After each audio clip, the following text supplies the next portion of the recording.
Good evening, everyone. I'm Amy Kerwin. I'm the Artistic Director at Southampton Arts Center from my home. um, Tonight, we're so thrilled to have Donna, Zilkha, and Monique Bloom from Aristotle Circle, who approached us about doing this webinar to help you all through sort of navigating the waters of the college admission process right now during COVID-19, which I think it's already a challenging experience from what I hear, but it must be even more complicated these days. So we really appreciate that you have offered to do this for us. So I hope that everybody who is attending really gets a lot out of it. And I'm sure they will, and I'm sure all the kids will end up at Harvard. So hooray! Only if they want to be. Only if they want to be, right? Or they could have fun and go to like Chico State or something. It's cool. So Donna, Zilkha, and Monique Bloom are both college counselors and partners at Aristotle Circle, an innovative advisory service that specializes in admissions to US, UK, and Canadian schools and universities, and assists families through all phases of their child's education and later their career. Over the last 10 years, they have counseled students and families from the United States and the world, helping the students to be admitted to the most selective colleges and universities, and Chico State. You can learn more about them and their services at aristotlecircle.com. So that's a little bit about Monique and Donna, and just a little bit of housekeeping for those of you who are attending. They're going to go through a presentation, which will be about 30 minutes. During which you're welcome to ask questions in either the Q&A or the chat field. If you have a question that relates to a specific slide that you'd really like to be answered in real time, just say something like, please answer now, and we'll try to actually ask. I will interject and ask the question on your behalf since you can't speak. Otherwise, the rest of the questions will be, or as many as we can at least, will be answered at the end of the presentation. Any that don't get answered during this presentation when we run out of time at 8 o'clock, Monique and Donna will address after the program. We will then send a follow-up email with all of those answers, as well as a link to the video of this program in case you want to watch it again or share it with your friends. So again, if you do have a question that you'd like to be answered ideally during the presentation while we're on that particular slide, please just indicate that at the beginning of your question, and I will do my best to interrupt because they said it's okay, and ask that question on your behalf. But I am going to disappear from the screen and let Monique and Donna take it from here, and I will monitor your questions. So Monique and Donna, take it away. Thank you, Amy. Thank you also to the Southampton Arts Center for giving us the opportunity to speak to you tonight. Our pleasure. Donna? So, good evening. Thank you for being here. So, what is changing? I think, Monique, we're going to move the screen forward, right? Fine. So, yeah. So let me maybe. I think I was supposed to, say a little something about the first one, which was, what's happening in this new environment when you take an admissions process that's pretty much opaque and overlay a pandemic on top of it and a financial crisis. How does that affect what was typically a pretty stressful process to begin with? So how did we get here? What is changing? Well, acceptance rates versus rejection rates at top US colleges and universities up until this point have been acceptance rates going down, while rejection rates are certainly going up. Admissions or applications at the most highly selective universities are way up. Universities have for many years now hired giant staffs of marketers to go out and travel the world and give presentations at high schools all around the world for parents and students in hopes of coaxing them into applying to their schools. That, and for many other reasons, obviously, you know, the quality of the teaching, the quality of the program, the quality of the university, you know, the applications are up, but the number of seats that each of these universities, Columbia, Harvard, Brown, Duke, NYU, and even Boston U, is not increasing. So this is a recipe for huge competition. So this year, many people are probably wondering what's going to happen. How are colleges going to base their decisions for the juniors who are applying to schools next year? A lot of things have changed. Grades many schools have pass-fail grades. The SAT and the ACT have not been able to administer the last 3 seatings of the tests. So what is going to happen? Is it going to be harder? Is it going to be easier? What can you do to help your child increase their chances and make the best of everything under the circumstances where everything has changed? The metrics have gone out the window in many ways. What else can be done to have your child stand out above the others when so many of the factors no longer are existent?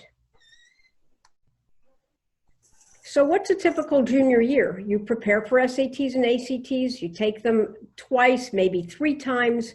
You take them twice, you take them maybe 3 times, you know, depending where you want to, what goal you want to reach. You study hard, you get good grades, you take your AP exams in May, you sit them, they're generally 4 or 5 hour tests, you hope to do well in them. You've got your clubs, your sports, you're probably going to be, you know, president, vice president of the club by next year, you're a senior, captain of your teams, the other extracurricular activities.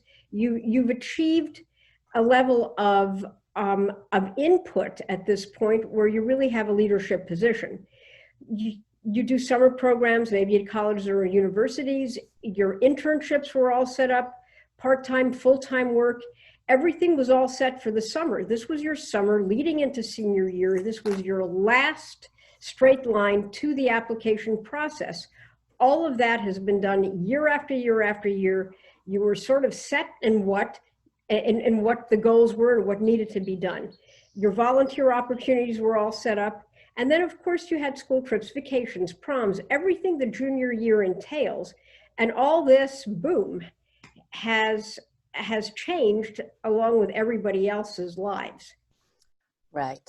Unfortunately, this year's current juniors, rising seniors, have had to deal with the fact that all standardized testing has either changed, been postponed, or canceled altogether. That's a massive challenge that, as you'll see later, many of the universities are reaching up to meet. How that will work exactly is still, I think,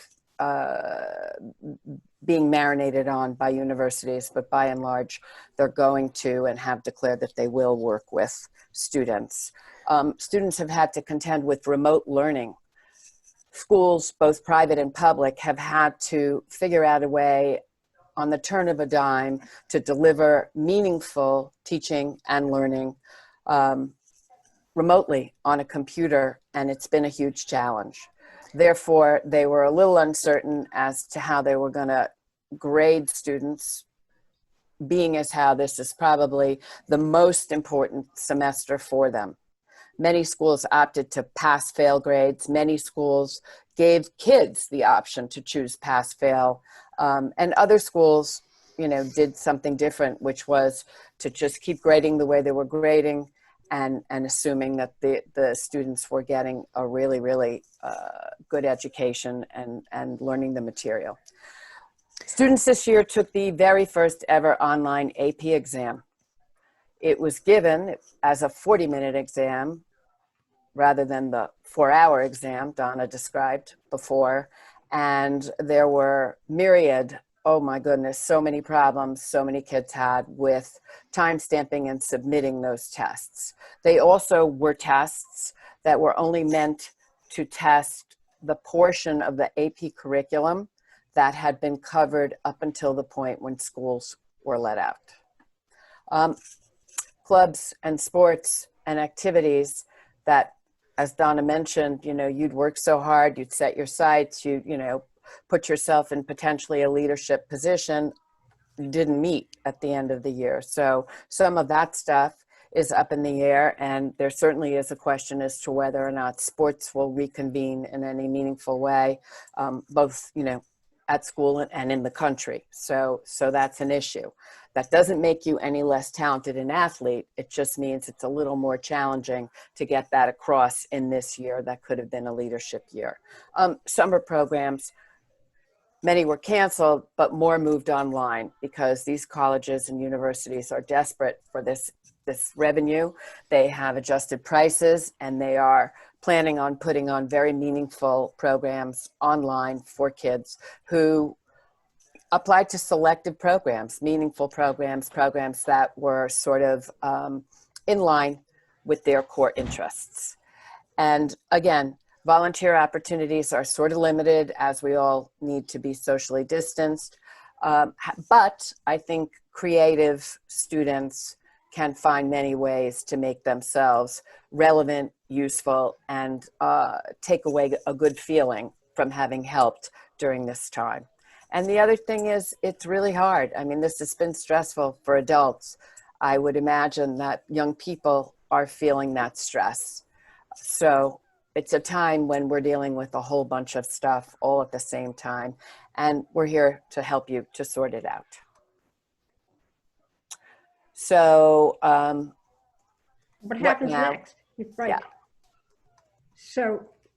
So what should students be doing now?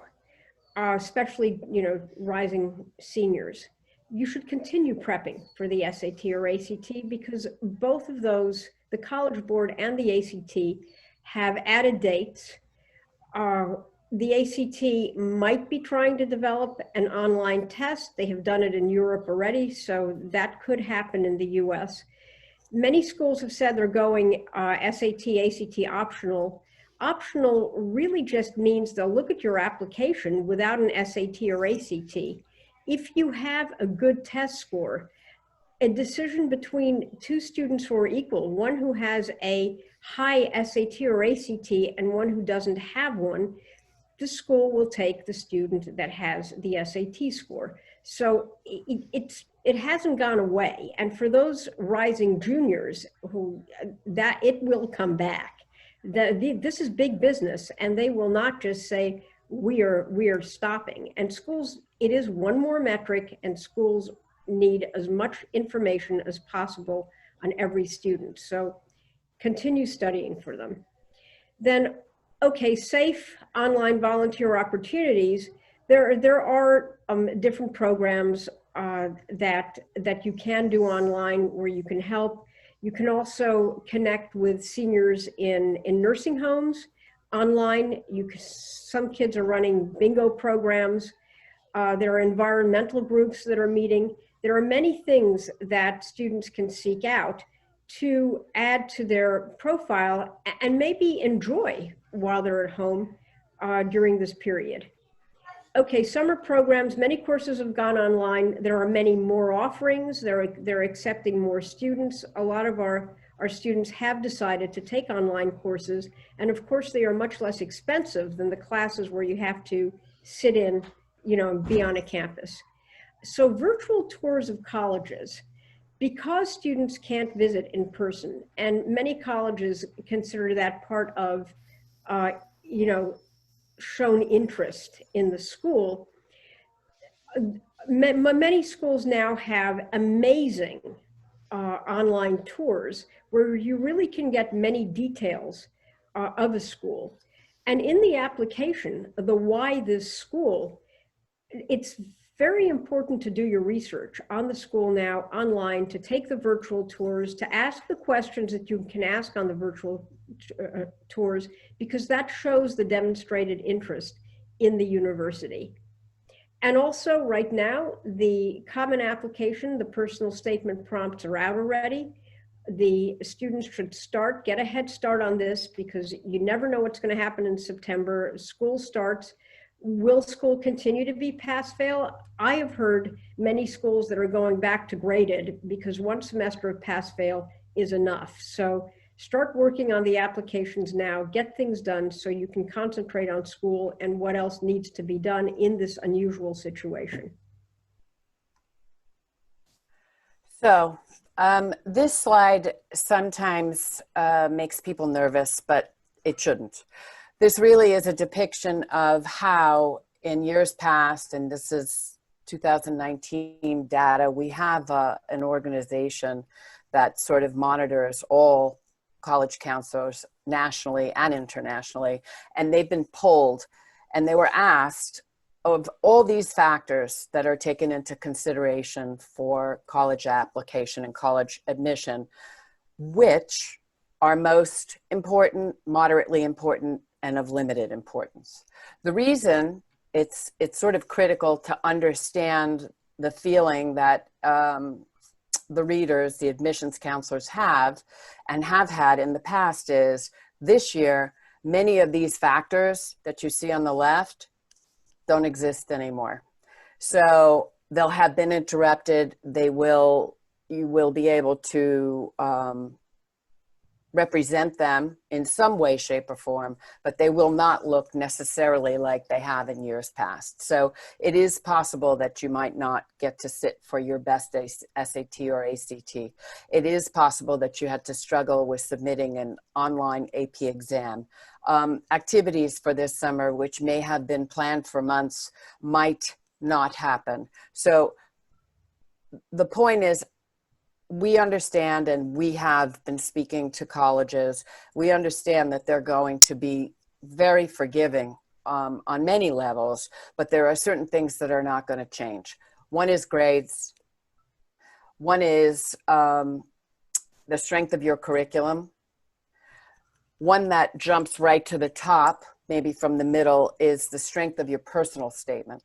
So did you do a good job talking about that little anecdote that was motivating enough for you to write 650 words about it, and are you able to impart some piece of yourself to the readers in the writing of it? Also, you know, activities and work experience, while they were not critically important, they certainly become a little bit important if you can be imaginative during this period of time and see if you can find something that's productive and gratifying to do. So I think that really was the purpose of the slide. So to back that all up, we show you this slide, which basically says that this year is more or less going to be a test optional admissions cycle. All Ivy League universities, as of last week, the end of last week, up until last week, Princeton was the only school that was holding out, but they finally did give up the requirement for testing. And all Ivy League universities, and these are just some examples of the schools that have given up the requirement for testing, with UC having given it up for at least 3 years. So the UC schools were studying SATs and ACTs, and they came to the conclusion that they still needed them. They've now come to the conclusion, this, by the way, was done last year. This year, they've now come to the conclusion that they're going to try it for a few years. One admission cycle isn't enough to figure out if they really need them. So the bottom line is there's a couple of thousand schools now that are going test optional, but that puts a lot of pressure, if you have no test scores, on the rest of the application. It just has to be spectacular. So test scores, we just spoke about this. Should my child take the test? Yes. There's nothing to lose by taking the test. If you have bad SAT scores, you don't submit them if it's test optional. If you have no score, you don't submit it. If you have a good score, it can only help. And anything that can help in this competitive atmosphere is great. It also shows that you tried your best. You jumped through hoops. You managed to take a test, you managed to get to a test center through all of this, or if you've taken one earlier, you're organized. You did it sooner. It just, having a test score will not hurt the application. And if it's a good test score, it will help you. So the new format. So there's a whole new data set. So what happens is if the scores now for 2020, they don't know what's going to happen. Some took it, some didn't take it. They're going to do something about it. They're going to have to sort of standardize all of these scores. It's something that they're discussing. It's still in flux. We don't even know what sort of tests are going to be given. Are the, can kids sit the SAT in person? It won't be online, that we know. The ACT might. Everything is in flux, but the thing to do is to be prepared for it, because once it is offered, those who sit it are those who show that they really want it. So will there be in-person testing in the fall? There might be. It's a good idea to sign up very quickly to reserve a seat, because the social distancing might mean that there will be less seats. And, a lot of students who missed the last 3 rounds will want to take them in the fall. So the sooner one registers, the better off one is. So, in keeping with what Donna just said, here is the new ACT and SAT testing schedule. So College Board has now, after promising for these 3 months that they were going to be able to put together an online at-home SAT exam, they realized they can't. They're done. So what they've done is they've added a whole bunch of sittings here for the fall and the early winter, where kids can sign up in advance of, well, everything, I guess, up until November would be in advance of early decision applications. And even for regular applications, there's many, many testing opportunities here. So the June ACT has been canceled for most testing sites. Well, as of the writing of this, now the July ACT has been canceled as well for many testing sites, not all. In New York, it's mainly been canceled. In other states where they're more open and they're not having COVID spikes, they are giving the test. But some kids were randomly, I think what they did was they prioritized seniors over juniors and gave them the seats because they had to cut their enrollment in half. Anyway, I think it's very important that for those who are looking for testing opportunities, you go on to your ACT or SAT account and you sign up immediately as soon as test dates are open for enrollment, which I think they said would be mid-July. So what about grades? It's true that many schools have gone pass-fail or credit, no credit for spring 2020. A lot of schools are now saying, if we're online, we're going to go back to grades. What's happened is they were taken by surprise. Schools shut down and teachers had to right away go and create an online curriculum. Now teachers have the summer to really try to create something that more resembles the in-person experience. They're going to try to add to the curriculum, to add smaller groups, to really tailor it to an online program that will more resemble an in-person program, which means that grades might come back. So that would be a good thing for students who work very hard. So now universities might base admissions on grades through the first semester of junior year. That wouldn't be so good for students who are late bloomers and who are waiting to, have a rise in grades through junior year and the first semester of senior year. But again, what Monique had said before, that the qualitative aspects will be much, much more important. Teacher recommendations, how you write your personal statement in conjunction with the curriculum that you took. you just need to get to know your teachers and ask early for recommendations, because they will have more time. They will be more likely to say yes. So that is very, very important. So here we come to that age-old question about social media. It's really important, particularly in this year, and it has been becoming more and more important as time has gone on and social media has matured and the platforms have multiplied over and over again, that admissions readers are into everybody's social media. They do look up students, they do look up applicants, they do see what you're involved in and who you're talking to and how you're speaking to them. And, you know, they're looking really to see if you're walking the walk, if you're living the life that you're hoping to portray.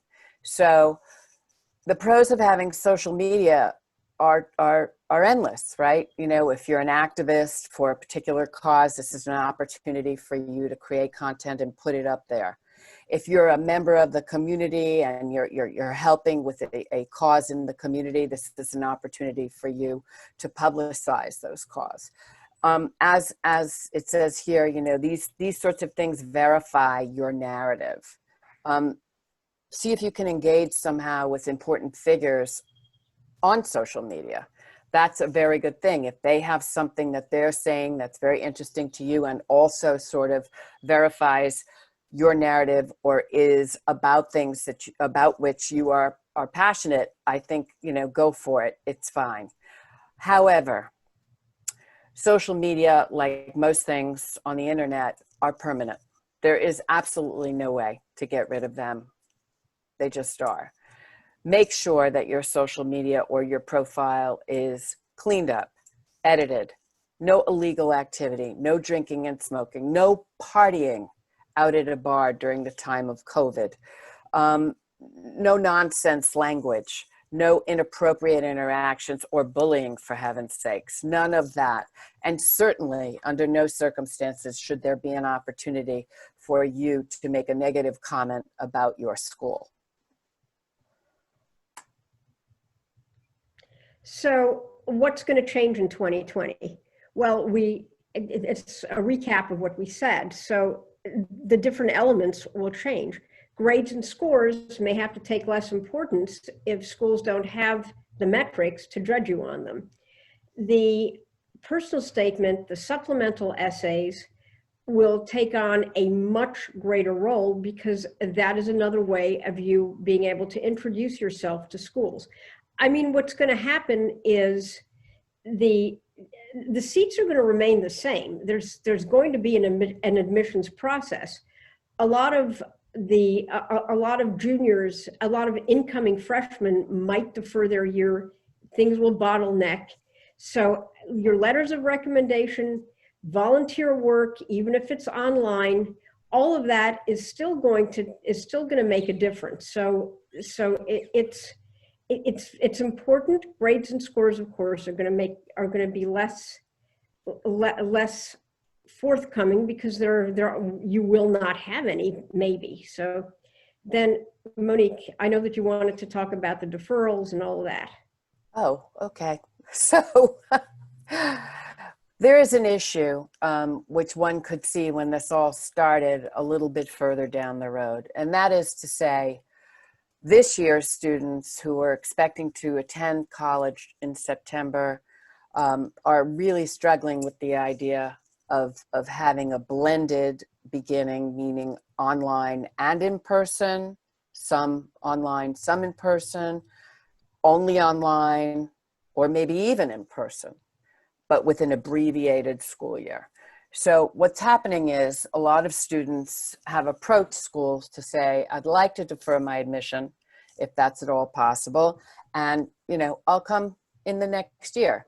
To which these very selective schools have said back, and are starting to more and more say back, well, we'll let you defer, we get it.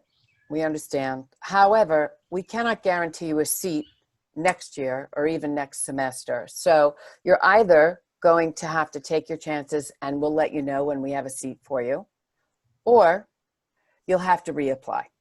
Right. Some schools are basically even saying you need to reapply because we need to know what next year's class looks like. Right. So, but there still could be a bottleneck because some schools are letting students defer. Right. Some are. The other thing is there is a new question for the first time in some time on the Common Application. I suppose that everybody here knows what the Common Application is. I'll just for 2 seconds say what it is. It is the clearinghouse application for all schools. On it is the main essay. Included in it would be the main essay that goes to every college, and then each of those colleges through the Common Application asks their own question, which we call a supplement. Anyway, this year, because of this global pandemic, the Common Application has added a COVID question on the Common Application, giving students the opportunity to express themselves regarding their experiences during this pandemic. And I, you know, an immediate reaction might be something like, oh my goodness, are they going to read hundreds of thousands of COVID related essays that are all about, you know, very sad things? But I think the idea is one of these essays, well written, would add a great deal to the quality of the application. And again, you know, it's one of those things where a story, you know, a student who is learning himself for a standardized test is helping a child who is underserved and can't get help for the same test because, you know, they haven't been provided with any in-school face-to-face time with educators. So this COVID question could be a game changer for some students. And again, you know, we stress they're looking for students who can express themselves and who can bring across the idea that this time was used for them as an opportunity, not an impediment. So creative and resourceful students will certainly be very successful in this also, time. the COVID question in many ways is just to add more to the profile because there are no test scores and fewer grades. It will help the student show more of himself to the school. Right. It's worded in a funny way. It sort of asks in a way that, you know, if you've had a loss or if there was something, you know, particularly meaningful that happened during this time. But I think they're really asking for a well-written essay about your experience and your feelings during this time. So the most important thing is to start early, is to get a hold on this. And this is really addressed also to our, you know, rising juniors, rising 10th graders. We don't know what's going to happen. We don't know if this is going to get worse. We don't know if it's going to go back to the way it was before. So the really most important thing is to plan ahead in this changing world and to get an early start with us. No. Well, no, that's this slide. So, so this is really a representation of, you know, a variety of very selected colleges and their 3-year average at mid-rate. So Brown, for example, 8.5%. And then by comparison, students who worked with us and their acceptance rate. So, you know, I guess the point of the slide is we do a very, very good job for our students. We understand the schools that they're applying to. We learn a lot about families and students. We get to know them, and we are very, very adamant about making sure that students are matched by many factors to a school, not just what their ranking is. the culture of the school has to be right for students to be successful. So in any case, moving on. So what's going to happen? This is in many ways a recap. The competition for admission in 2021 is going to be harder than ever, in part because of the bottleneck, because of the deferral, of other students.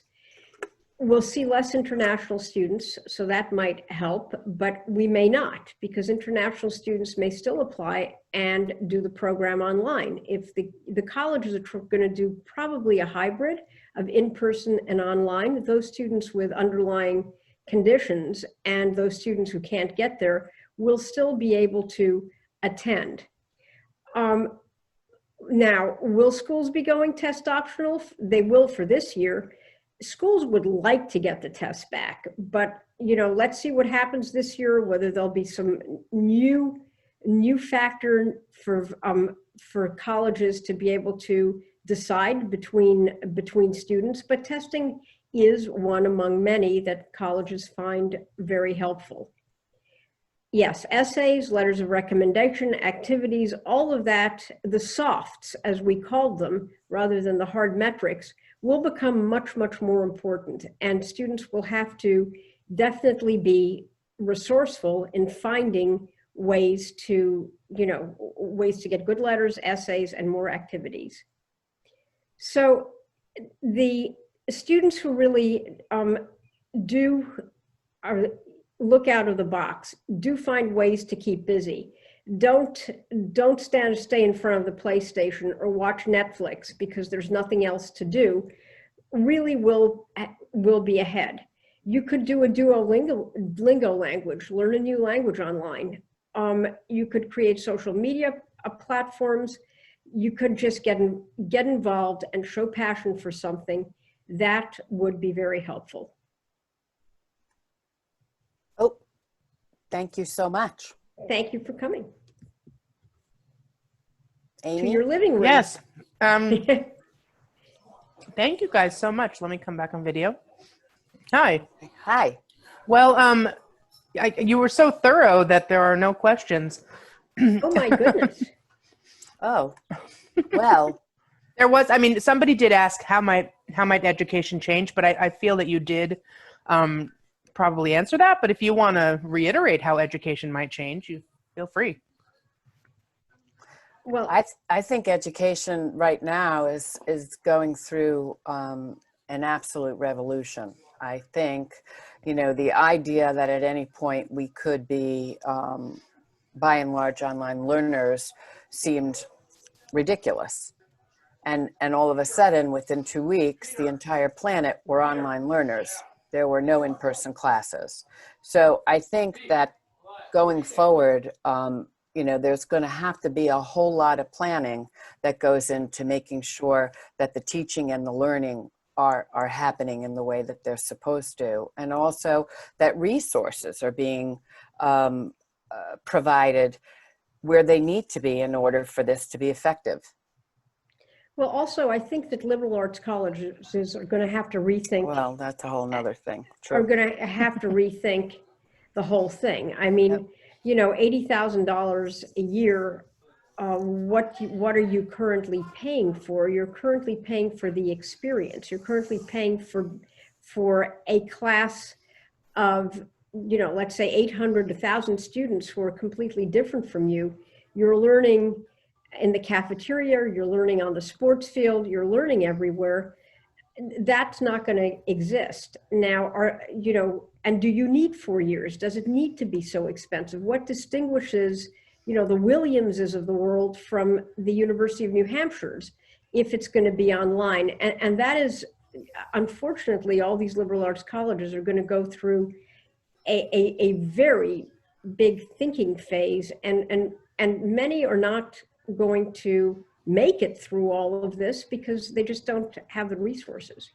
I have several questions that I see here. I don't know how. Well, now the same person who asked that question sort of followed up with a series of questions, comments that say early decision process / prospects, Ed 1, where one is committing without need for FA. And if one applies early decision, it's binding.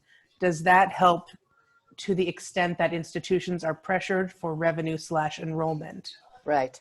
So why don't and we, how much time do you spend with each student? What are your different packages? Well, you know what? You can answer that. yeah, that one I we'll think- do separately and off the seminar, but we Yeah. spend lots and lots and lots and lots Lots and of more time. lots of time with our students. It's as much time as it takes Right. to maximize their choices. It could wind up being, you know, crazy amounts of time because these applications are not submitted until they are absolutely perfect.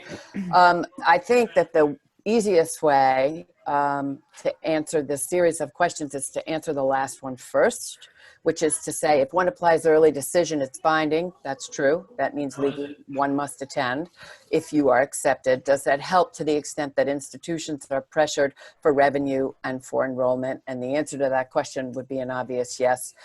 Under these circumstances, and under the circumstances before, under regular circumstances, Right. early It's- decision application has a lot of leverage. It carries with it a lot of power. Well, also colleges really base a lot on their rank in the U.S. News or Forbes, and part of it is something called yield, is how many students that do they accept decide to come. And since early decision is binding, that's 100%. 100% yield in that group. So it's good on both ends. It really is it's a sure bet for the student and for the college. So they do encourage students to apply early decision.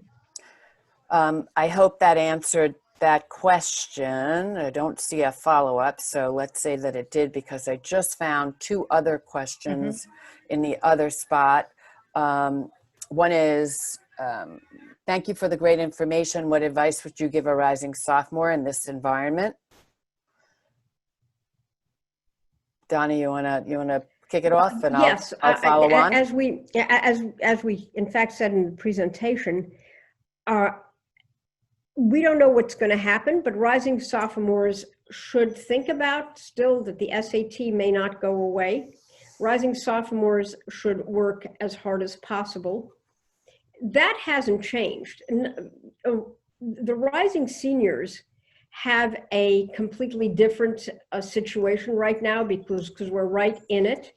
Rising sophomores and juniors, it's business as usual. They really need to do grades, find activities, even if they're online, get involved. As we said, volunteer work, you know, either in nursing homes, not in them, but, you know, socially distanced volunteer work, getting involved in the environment, whatever they can do. Things have not changed. And if school is pass-fail, get to know teachers, get to know, because recommendations are going to be incredibly important. But as I said before, school is probably not going to be pass-fail for very long, because schools are really getting geared up for this online, and they're going to give you an experience that is as close as possible to in-person. Right, I agree with that. And as we said from the beginning, the earlier you start, the more control we have over the narrative.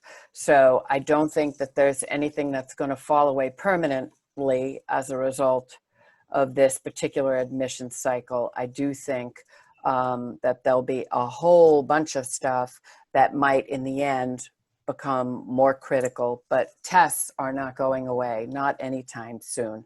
So I would get started. I would find, you know, leadership opportunities. I would, as a sophomore, use my summer creatively and productively. And, you know, if you need at any point to ask advice, you know how to reach us. We certainly can help. I do have another question here. Looks like, did you see your clients get off wait lists in greater numbers over the last round? If so, do you think that dynamic will continue? We did actually see clients get off wait lists in greater numbers and at much more competitive schools, at the most competitive schools, as a matter of fact, off the but IB it's a one-year wait list. thing. Right. I think it's not going to continue that way. No. Going forward. You know, I don't believe it will. And Well, I do think that this year is going to be particularly difficult.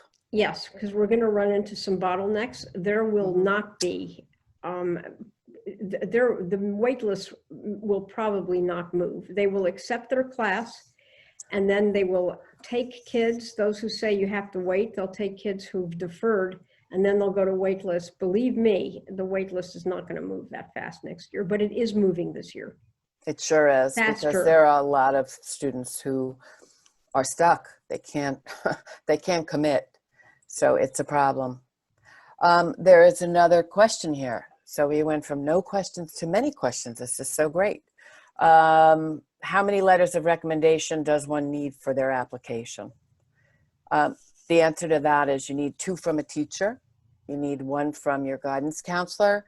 And if you've worked anywhere, it's always nice to have an extra in case a school allows you to use it. Mostly they don't, but some do.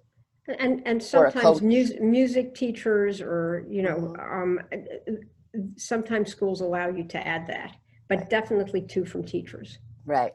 Music, art, athletics, anything, you know, that you do, that you do well, that you do a lot of, and that you do in and outside of school. You know, the other thing that we didn't speak, we touched on a little bit, is the sports.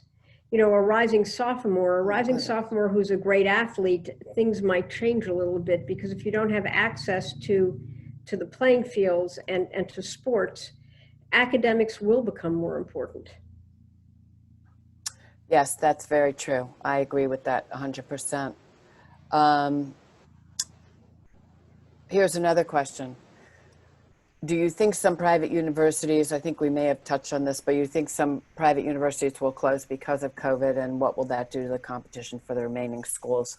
Well, I think they will. Donna thinks they will. And they're just going to squeeze everything through a much smaller funnel.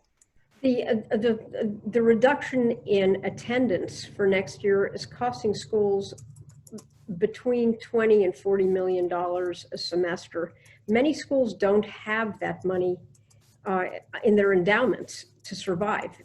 So those schools will definitely not survive. Some of the schools may partner with other schools. I know some of the bigger liberal arts colleges are looking for partnerships with schools that might not be as financially stable, because it's an opportunity to increase their reach, you know, closer to a city, or schools that have some expertise that they may not have.